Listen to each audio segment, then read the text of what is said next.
They told me not to go back to the lake, that, if I valued my sanity, I should forget that summer ever happened, forget what we found, forget the screams that echoed across the water, and the way time warped the deeper you went into the trees. But I couldn't let it go. Not after what I saw, and especially not after the nightmares started, because they weren't just dreams anymore. They were memories, and they were changing, reshaping themselves with details I had never noticed the first time around. Like the way Sarah's eyes flickered black for a moment just before she disappeared. Actually recorded something, a single file called "Do Not Watch" with a timestamp that didn't exist, a time that never came. We were 17 then, 5 of us, and the trip to Black Veil Lake was supposed to be our last reckless summer together before college, but it turned into something else entirely. The one covered in moss, with a single rusted chain hanging off the side, like it had once been tied to something meant to stay down. The lake itself wasn't normal. It was too still, too dark, and it didn't reflect the sky. Just ... you, always you. And when we stepped into the water, just for a quick swim, something changed. The air buzzed, our watches stopped, the sun hung motionless. And in that moment, I swear, I heard someone scream my name from under the water, my voice echoing back at me. That night, Sarah went missing. 1 second, she was beside us at the campfire, laughing at Ben's awful story about dead girls in wells. And the next, she was gone. No sound, no movement, no footprints, just her necklace, lying in the dirt, still warm.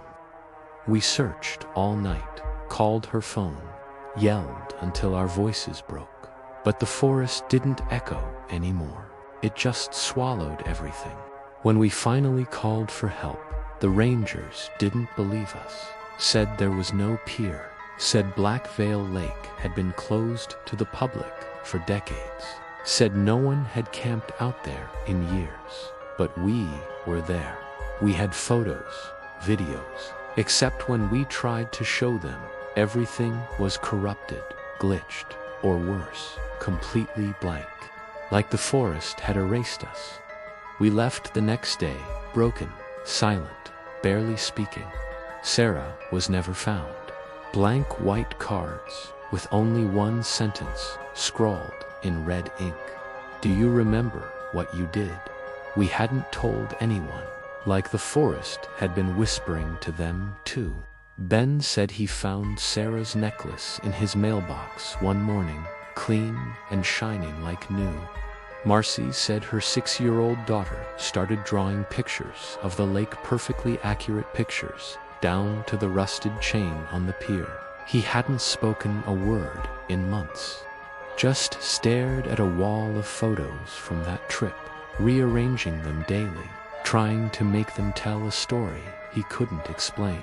Something was calling us, and ignoring it only made the nightmares worse. When we arrived, the road to Black Veil was gone.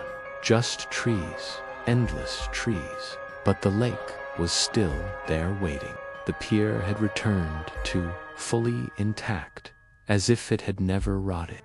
And on it stood Sarah, unmoving, smiling like she'd never left. We called out. She didn't answer. We stepped forward. She didn't blink. Ben was the first to reach her, crying, apologizing, trying to hug her hand. Then she opened her mouth, and something came out, something not meant for this world. A sound like metal screaming underwater, and Ben collapsed, dead. No wounds, just ... gone. Daniel fell next, walking into the lake with a look of peace on his face, as if the thing in Sarah had promised him something beautiful. Marcy screamed and ran into the forest, and I haven't seen her since. That was 3 weeks ago. I've been here ever since, trapped. The sun never moves. The water never ripples. I tried dying. It didn't work. I jumped into the lake and woke up on the shore, my skin cold, my lungs burning, and Sarah smiling a little wider. There is no way out, not for me. Whatever is in that lake, it's not from here. It feeds on memory, on guilt, on us. It waits. And when it finds someone new, it starts again. So if you ever find a lake that doesn't reflect the sky, if you ever feel the water whispering your name, turn around. Don't answer, don't look, and whatever you do,